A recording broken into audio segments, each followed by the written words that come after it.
بوټي واورې او ګلونه مې وطن دی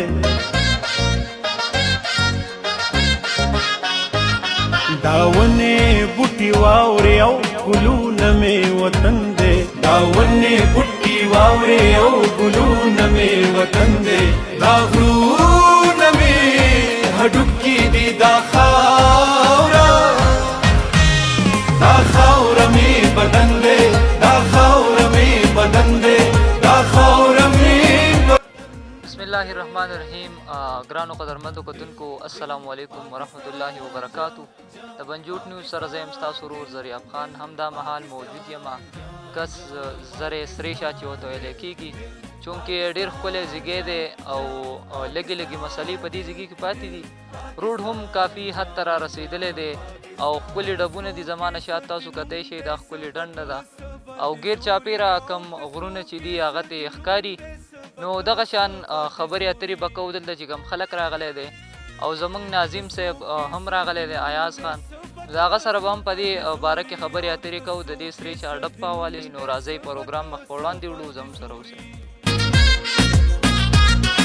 د دې خاورې د زور خو نه دلي او نه لندن دی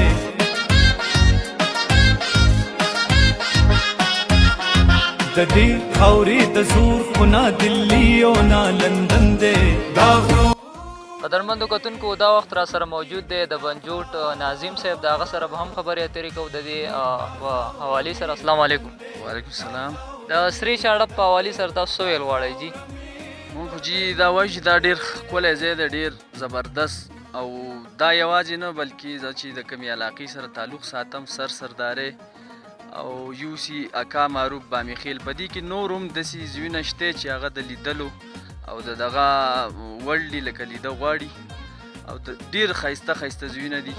خو چونکې علاقه غریبه ده ډېره زیاته، کارونه پکې د تیر وخت نه داسې خاص په توجه به دغه نه وشوي. نو الحمدلله اوس چې څونه هم د منګلور نه په بره موږ رالو دا څونه چې دا روډ پخ شوی دی، نو دا زموږ ملنګ ایم پی عزیز الله خان ګران موږ شکریه ادا کوو. د هغه داسې الفاظ نشته چې موږ د هغه دپاره استعمال کړو چې هغه چې کوم زموږ په ثابت سوات کې کوم زموږ د یونین کونسل کوم زموږ د دې علاقې نمایندګي وکړه او څونه کار یې وکړو. نو زه یم چې داسې به نه په راروان 100 کاله کې وشي او نه به تېر شي. نو ټیک ته لږ لږ مسلې پاتې، لکه دا روډ اوس موږ تقریبا یو میاشت 2-3 مخکې د دې ځای پورې را رسولی دی، څه لږ کچه پاتې دی، دا به هم راورسېږي خیر، ځکه چې دا د تیر وخت کارونه دي څه پکې وسو شو. نو وخت الحمدلله که د دې مرضونو او دې نه ووتو نو ایم پی ایس اف سره ډېر وخت دی، 3 کاله ټایم دی چې په هغې کې به الحمدلله ډېر زیات کار وکړي. نو ډېره زیاته شکریه ادا کوو. د دې نه علاوه یو زمونږ دلته غوزانو چینه ده، غوزانو چینه د هغه داسې ځای دی چې لکه ډېر ښکلی ځای او دا کوم خوړ چې تاسو وینئ دا صرف د هغه د لنډۍ خوړ چې د یوې چینې نه راوتی دی. بیا د هغې نه بره ازبکې ډب ورته وایي، په دې طرف باندې تقریبا پورې د جبړه پورې روډ راغلی دی.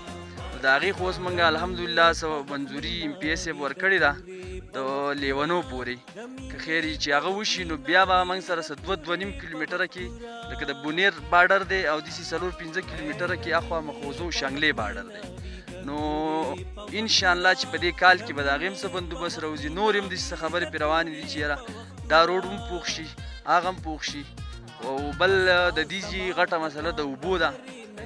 پرون د مینی صاحب ټیم راغلی، زه خو سره په خپله نه هم راغلی، څه وزګار نه و، دغه خو زموږ ملک صاحب میټو خان سره راغلی و، نور ملګري سره راغلي وو. نو د دې هغه د اوبو مسله چې کومه ده به حل شي.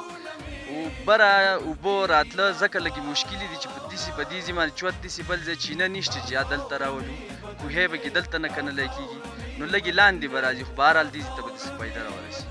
ډیره مننه چې تاسو موږ له د خپل قیمتي وخت نه دونه ټایم راکړو، ډیره زیاته مننه. قدرمندو کتونکو دلته یو میلمه راغلی، د هغه سره به هم خبرې اترې کوو د دې سرې شاه ډب په حوالې سره. السلام علیکم. وعلیکم السلام جی. د ټول نه اول خو را سره خپله پېژنګلو وکړه جي، نوم یو څه دی، اوسېدونکی د کوم ځای؟ زما نوم ماجد حسین دی او زه د جامبیل پروړې اوسېدونکی یم. د سرې شاه ډب په حوالې سره یو څه خیال دی جي؟ دې ځای په باره کې خو موږ اورېدلي وو چې د ډېر ښکلی ځای دی سرې شاه ډب. نن بس پروګرام جوړ شو د ملګرو سره دلته رالو نو واقعي ډېر ښکلی ځای دی ډېر روډ لږ پاتې دی تقریبا یو کیلومیټر نیم انشاءالله به هم جوړ شي نو دومره څه تکلیف نشته جی ډیره مننه ډیره مننه. غرونه مې هډوکي دي دا خاوره مې بدن دی دا خاوره مې بدن دی دا خاوره مې بدن دی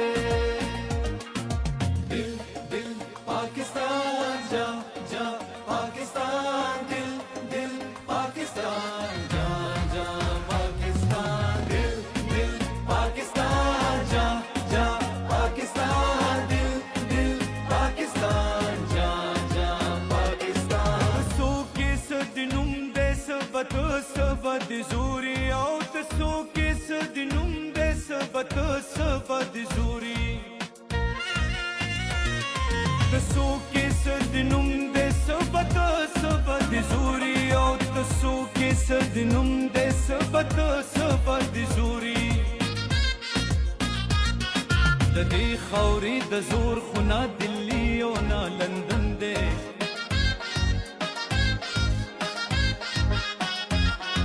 د دې خاورې د زور خونه دلی او نه لندن دی دا غرو